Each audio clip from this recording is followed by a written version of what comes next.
보석허가 조건이 말입니다.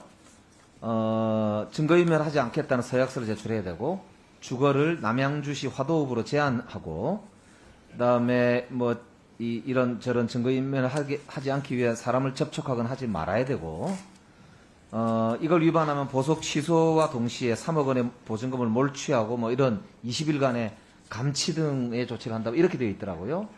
그러니까 상당히 조건이 엄격한 것처럼 보여요. 남양주와 양평을 왔다 갔다 한다. 주로 잠실에 있는 아들 집에서 왔다 갔다 하고, 친목계도 갔다 왔고, 병원에 계속 다닌다. 이렇게 얘기를 하고, 10월 5일 날 보도된 바로 다음 날 보석 허가 조건 변경 신청서를 제출했는데 바로 허가를 했습니다. 근데 또 보도가 또 돼요. 그 최은순 씨가 주거 제한 변경을 신청했던, 원래 그 화도읍에 있던 그 집 바로 건너편에 사는 사람이 단 한 번도 최 씨를 본 적이 없다, 이렇게 이야기를 했다고 합니다. 그러니까 이런 경우에 보석 조건이 하나도 지켜지지 않았는데 이렇게 보석을 이 조건을 변경해주는 사례가 생겼는데요. 보통 이렇게 변경을 하는 경우가 꽤 있습니까? 자주? 있을 거라고 봅니다. 그러니까 통계가 혹시 있나요? 통계는 없습니다만 있을 거라고 봅니다. 근데 통계는 도저히 이게 이해가 안 되는데 사후적으로는 그러면 이런 경우는 감찰을 한다거나 확인을 한다거나 하는 기능은 없습니까? 뭐 직접 조사를 한다든지 여러 가지 절차는 있습니다. 그렇지만 그런 행위가 필요하다고 보십니까? 아니라고 보십니까? 그거는 제가 말씀드리기는 어렵고, 이 상황이 잘 됐는지 잘못됐는지에 대해서 확인할 수 있는 권한은 고법원장님 갖고 계신 거 아닌가요? 아닙니다. 그럼 누가 재판부에서 있습니까? 직접 대법원장한테 얘기해야 되나요? 아니요, 재판부에서 직접 재판 사항으로서 조사를 하고 변경 허가를 하는 게 타당한지까지 포함해서 모든 조치를 취합니다. 아, 그럼 스스로 다 합니까? 자기가 잘못한 거에 대해서도 스스로가 자기 아니라 스스로만 고치도록 당사자의 신청에 의해서 그런 부분이 조사가 필요한지 또는 위반인지 여부까지 포함해서 그러니까 법원은 그러면 그런 거 고법에서는 전혀 견제 기능이 없는 겁니까? 재판부에서 직접 처리를 하고 그 부분에 대해서 이의가 있으면 다른 부서에서 또 처리를 합니다. 아니, 그러니까 제가 여쭤보지 않습니까? 이상하지 않느냐고. 정상적이라고 보시는 거예요? 만약에 문제가 있다고 한다면 행정적으로 이것에 대해서 확인하고 문제가 있다면 바로잡을 수 있는 어떤 그 규정, 틀, 제도, 권한, 이게 누구한테 있느냐고 여쭤봤지 그런 부분을 않습니까? 모두 다 포함해서 재판부에서 가지고 있고 거기에 대해서 이의가 있으면은 아마 조사를 했을 거라고 생각을 합니다만은 어떻게 이런 걸 갖다 그냥 재판부에다가 그냥 일방적으로 재판부가 알아서 한다 이렇게 답변하십니까? 보석 일방적이라고 말씀을 안 드렸고 당사자의 신청이 있다거나 여러 가지 정황이 아니, 당사자 있기 때문에 신청은 그 재판부가 하는 거고요. 그 재판부가 문제가 있다고 생각할 때 고법에서 하는 일이 없냐고요. 제가 여쭤보잖아요. 제도가 없냐고, 권한이 없냐고요.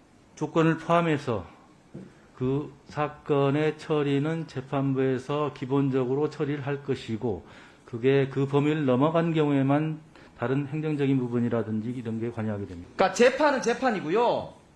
이거는 그것과 재판에 부수되어 있는 행정 과정, 관리 과정 아닙니까? 보석에 대한 행정적 절차라고 말씀하셨는데 그 부분은 재판 절차에 속한 부분입니다. 아, 그러면 이제 그 고법원장님의 직무가 아니다 이 말씀이죠? 행정 부분이 아니고 기본적인 재판 절차라고 말씀을 드렸습니다. 그러니까 저 보석제도 운영이 잘못되었어도 책임이 지금 그것을 바로 잡거나 할 수 있는 다른 방법이 현재 법원에는 없고 따라서 고법원장님이 거기에 대해서 전혀 문제가 있다면 아까 다른 부서에서 관여를 할 거라고 말씀을 드렸습니다. 예? 아, 다른 부서는 어디 말씀하시는 당사자의 이의가 있고 항소가 있고 상고가 있고 그런 부분이 있으면 다른 판단이 또 있을 겁니다. 그 보석 재판이 진행 중인데 보석 취소 여부를 결정하는 데 있어서 서울고등법원장이 담당 재판부에 연락을 해서 이거는 보석을 취소하라고 지시를 합니다. 그래서 만약 보석이 취소됐다고 한다면 우리 김광태 고등법원장님은 그 상황에서 직권남용죄의 문제가 바로 대두가 되죠. 그럴 수도 재판에 관여하는 행위가 되지 않습니까?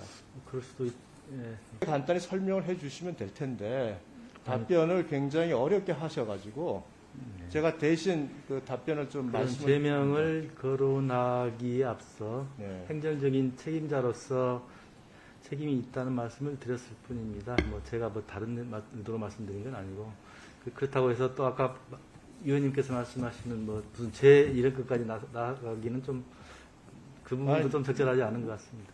영장을 취소하거나 이런 부분은 재판부의 직권으로도 할 수 있고 검사의 신청으로도 할 수 있는데 사실은 이 부분이 위반을 했는데도 불구하고 취소가 되지 않고 오히려 재판부가 변경을 해준 것이 외형적으로 봤을 때에는 국민 눈에는 굉장히 이례적이고 특혜로 비춰질 수 있기 때문에 제도적으로 보완하거나 아니면 행정적으로 조치를 취할 수 있는 부분에 대해서 직권적인 어떤 노력을 해야 되는 것이 아닌가라는 그런 질의를 한 것으로 생각이 됩니다. 예, 말씀 취지는 알겠습니다만은 제가 말씀드리는 거는 그 전제로서 예. 아까 위법하냐 그런 부분은 재판부에서 일단 점검을 해봐야 된다는 그 말씀을 드리는 겁니다. 이거는 그러니까 이건 신상 발언이 아니고 알았습니다.